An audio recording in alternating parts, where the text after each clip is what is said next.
अरे तार में दूध अंगारे में चावल।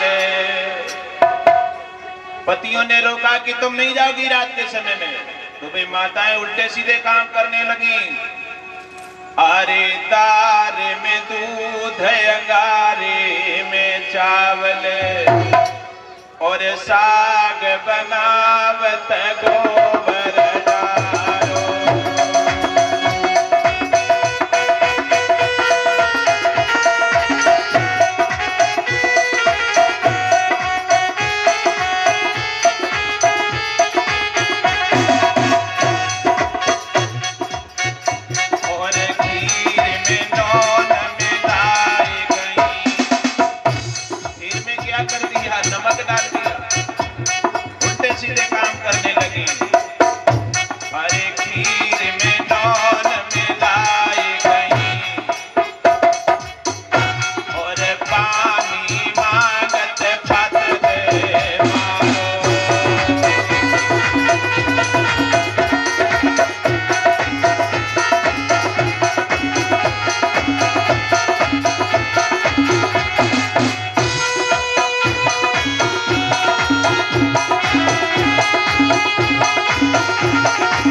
सही थे, एक भी मेरा कहना नहीं मानती है।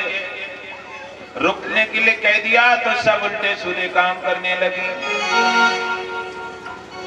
अरी साग लइयो हमें, अरी साग लइयो हमें, दार तो तनिक दे जा।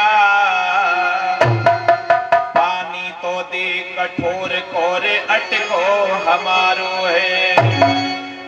रोटी लेकर आओ नहीं, कानन सुने नहीं बात। दूध लई ठाड़ी है, कहा चैतन्य विसारो है। अरे इतना क्रोध क्यों है गयो बाबरी तो, भागी जात मुख ते ना बचन उचारो है। खंबासी खड़ी है, चारों ओर निहारे, कहा दादा वो तो गई, नंद के लाल ने पुकारो है। कहने लगी वो नहीं रुकेंगी। कन्हैया की बांसुरी सुनकर सब भागी जा रही हैं। अब सब पति देखते रहे, एक ने भी अपनी पत्नी को नहीं रोक पाया बांसुरी के आगे। श्री सुखदेव भगवान ने कहा राजन परीक्षित, ब्रज नारियां यमुना के किनारे निधिवन में पहुंच गई, जहां सुंदर स्थान है। चमेली, चंपा, गुलाब, कमल के फूल खिल रहे हैं, चारों ओर सुगंध दौड़ रही है। इतना सुंदर भव्य स्नान यमुना के किनारे भगवान ने निधिवन में बना दिया। और जब गोपियां गईं तो भगवान ने कहा, तुम बहुत गलत हो। बोली क्यों? कि तुमने अपने पति का कहना नहीं माना, आधी रात में तुम यहां क्यों चली आई? लौट जाओ अपने घर, तुम्हें डर नहीं लगा? इतनी रात में चली आई तुम, पति का कहना नहीं माना, मेरे पास चली आई हो, लौटो अपने घर। अब भगवान डांट रहे हैं, कह रहे हैं जब तुम पति का कहना नहीं माना तो मेरे पास क्या करने आई हो? अपने अपने घर जाओ। अब गोपियां हाथ जोड़कर कहने लगी, प्रभु पहले तो आप बुला लेते हो और फिर उसके बाद आप उपदेश देते हो। आपकी बांसुरी ने नाम ले लेकर बुलाया है, तब मैं आई हूं। तब भगवान ने कहा, अब तुम आई गई हो तो तुम्हें कुछ याद है? कि याद तो मुझे कुछ नहीं है। याद करो, जब तुम एक बार यमुना नहा रही थी तब मैंने तुमसे कहा था कि सुनो गोपियों, एक बार हम तुम्हारे साथ महाराज जरूर करेंगे। तभी याद आ गया गोपियों से। कथा के प्रेमी सज्जनों, भगवान ने कहा इसीलिए मैंने तुम्हें बुलाया है। आज शरद ऋतु की पावन पूर्णमासी है। आज की रात्रि में हम और तुम रासलीला करेंगे। अब भगवान कह रहे हैं शरद ऋतु की पूर्णिमा आ गई है गोपियों। कौन सा महीना था? यही था। कौन सी पूर्णिमा? यही आने वाली है, केवल दिन नहीं रहे ज्यादा। 28 तारीख को है।